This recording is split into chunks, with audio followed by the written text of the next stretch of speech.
What is going on, ladies and gentlemen? Citizen JV, and today we're going to be talking about Metro Exodus. This is basically, I feel like, it's going to be one of my grand poobah of a commentary video here of this game because I have been getting pretty nice positive feedback from my community and knowing what games I want to do in terms of content on my channel. But now, too much further ado, let's just dive right into this game. Metro Exodus. What can I say about this game? I think this is by far one of the best games in the trilogy. However, I really did enjoy and loved Metro 2033. And I did love absolutely of Metro Last Light. I think those the benchmark of a game series like this one, as it were. But I think when it comes to Metro Exodus, what this game does so different of that of not just being of a Metro game, it has to do with that this is out of the metro, basically out of the tunnels of Russia, Moscow, and this game really focuses more on a somewhat of a more open linear type of path rather than what the original 2 did. But however, what I love about Metro Exodus as well, it does it really well, is, what I previously mentioned, it hits open linear path. And what I mean by that, it does a really good job of having really cool set pieces. There are some really cool set pieces within this game, and I love the exploration. I mean, because you can go to certain types of areas, on a certain type of map or the level of the game itself, and that's what makes it so cool as well. And not only that, but when you go out exploring, other than just like doing the main mission itself, there are some optional objectives that you can do. But they are not basically on your screen. They're more appropriately as you flip the map, flip your board over, and it'll show a map. And what that map will show you is like where you can be able to go to certain types of locations in order for collectibles and vice versa, and that's what's really cool about it as well. But however, when it comes to collecting in this game, you are able to find certain types of extensions to your backpack or to your armory, which is your shotguns, assault rifles, sniper rifles, or pistols. It doesn't matter. I mean, there's a lot of modification involved when it comes to the weapons in this game, and you were able to do that in Last Light and Metro 33, but however, it's more robust and very RPG-ish in a little bit more sort of way in Exodus, but it does it perfectly, and I think it did a really good job of that role-playing mechanic as well, I think. But you can do so many things better within Metro Exodus of having that proper balance of what modifications that you want to put on your weapons to achieve more efficiency of your damage or your reload or your recoil, and that's a really good feature that they finally added in this game. I think when it came to Last Light and Metro 2033, they did a good job with that as well, but those are much older games in the Metro series. But however, when it comes to Metro Exodus, there's more going on with this game. Now, as I previously mentioned, this game, like I said, it's out of the tunnels of the Metro of the first 2, and there's definitely a lot of pretty good exploration involved, and I think that's another reason why I like this game a lot.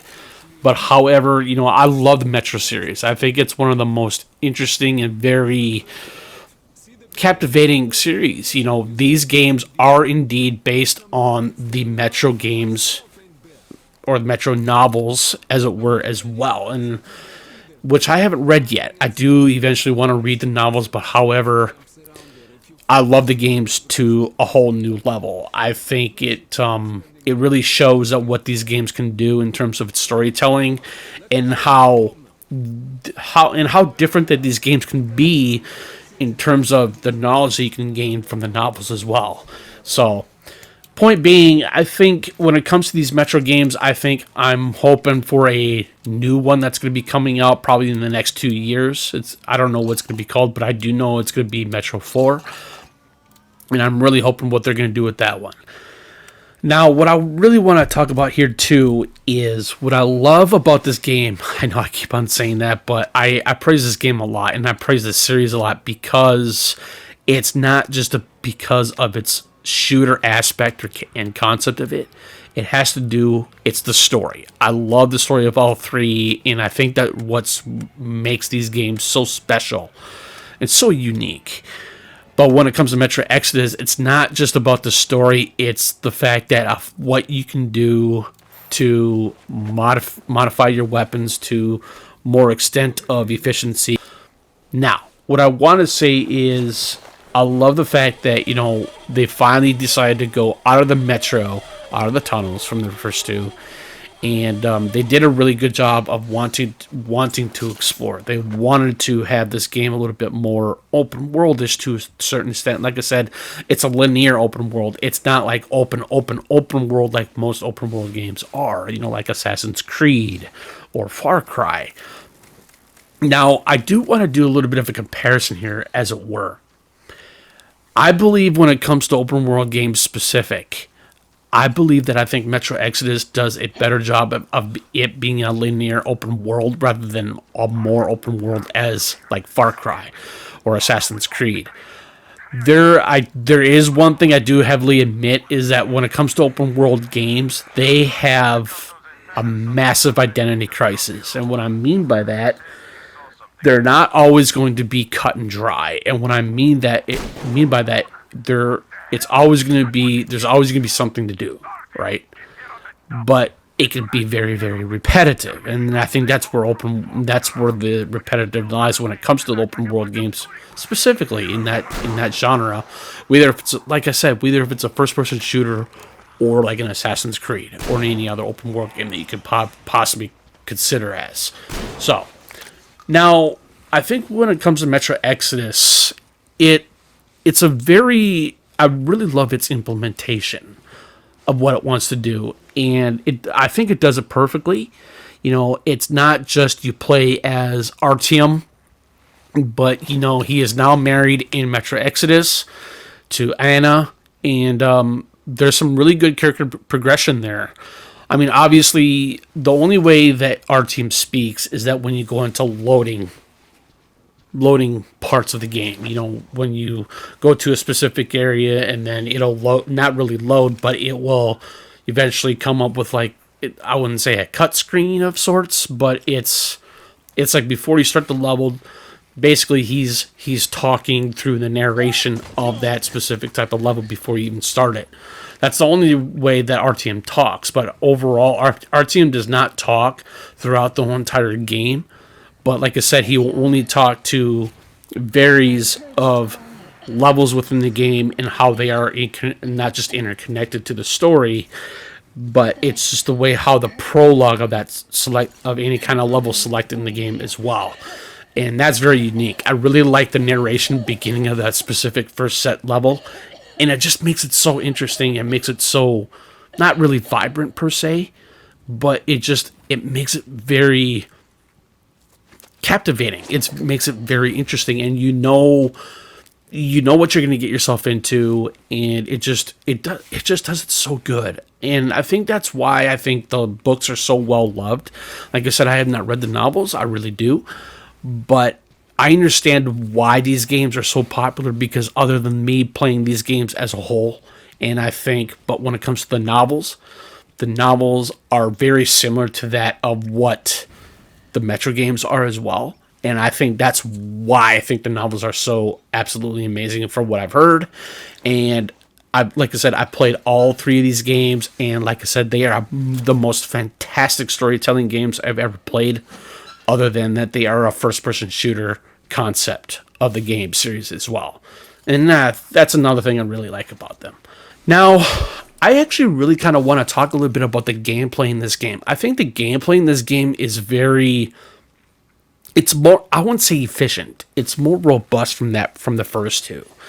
And it has to do with, like I said, it has to do with how you can modify your weapons, how you want to achieve greater efficiency of, going specific types of enemies and what they're going to be not really weakened to. However, because every single enemy in this game is always going to be weak to any type of firepower.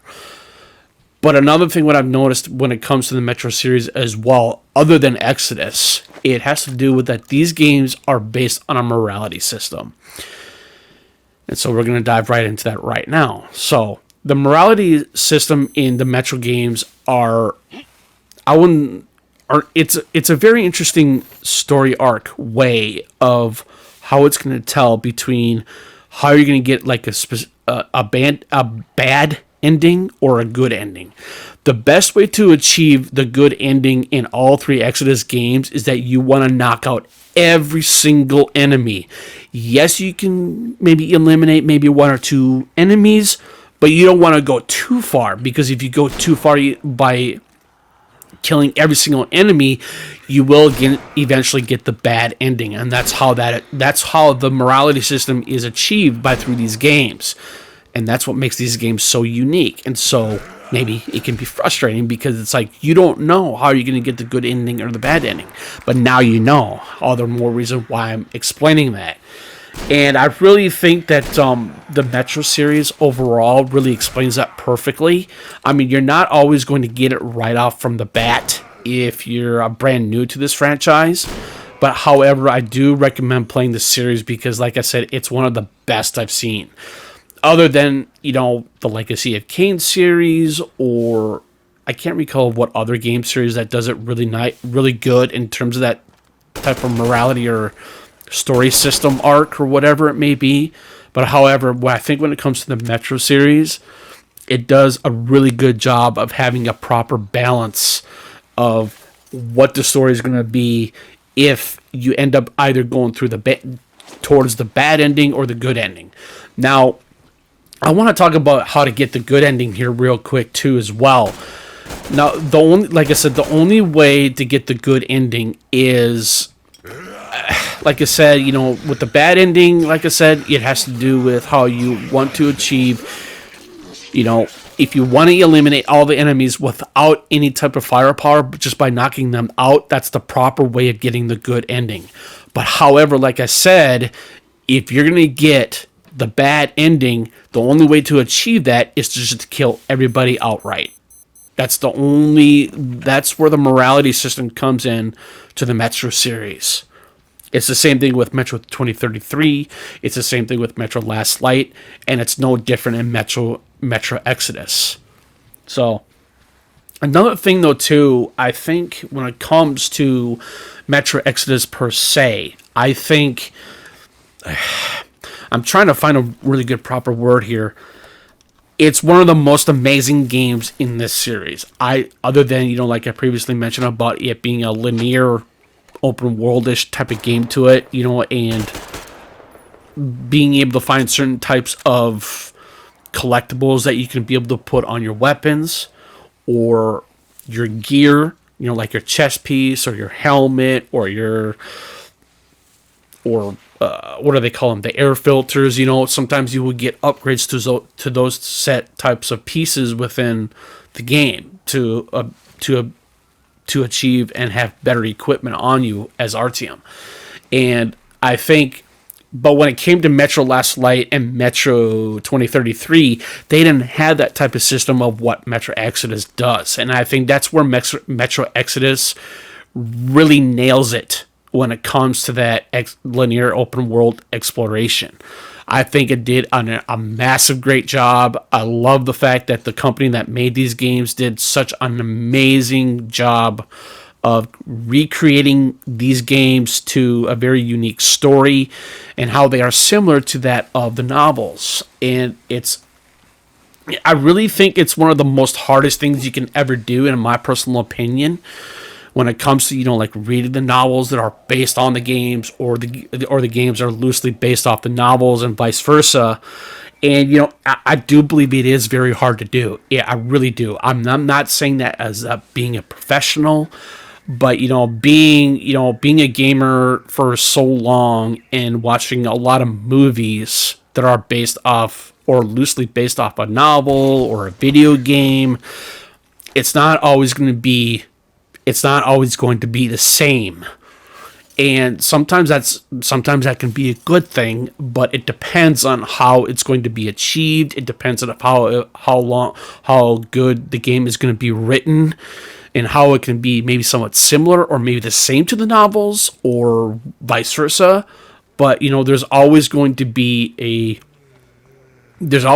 flaws, no matter how you look at it, and that's where I'm trying to come from. So in turn, and overall, I really think that Metro Exodus just does an amazing job. And like I said, when it comes to when I was recently saying about having an identity crisis, this game does not have that. It does. There's always something very unique in this game, and I didn't really find a lot of repetition in Metro Exodus. Maybe there is some, but I intend to look through that repetition. I intend to look through the flaws of any kind of game that I play. And it just has to do with the fact that if you're willing to look past those types of flaws that a game has, because like I said, no other game is going to be perfect. It's not going to be flawless. It's going to be flawed to its own pros and cons. And that's the most important thing when it comes to whether if it's video games, movies, novels. It doesn't matter what kind of a media that you're in or interested in. So I think that's a really good way to understand that, when it comes to Metro Exodus, or when it comes to any kind of proper media, whether, like I said, if it's a book, a movie, or a video game, like I said, nothing's never going to be perfect. But all I'm trying to say is that Metro Exodus just does a really good job in all aspects, and it does it very, very well. Now, there is one thing I do really want to touch base here real quick, is that the stealth system in Metro Exodus it's a lot better than it used to be than from Metro Last Light in 2033. But however, all three games in the series maintain a good, proper balance of that stealth system. And as I previously mentioned in 2033, there is a light bar. And like I said about 2033, is that it's kind of based on light and shadow movements, and it just does it perfectly. So that's all I can say about that.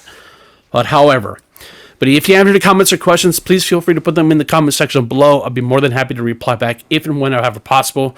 You guys have a good rest of your night, evening, or afternoon, and I'll chat you guys later. Peace.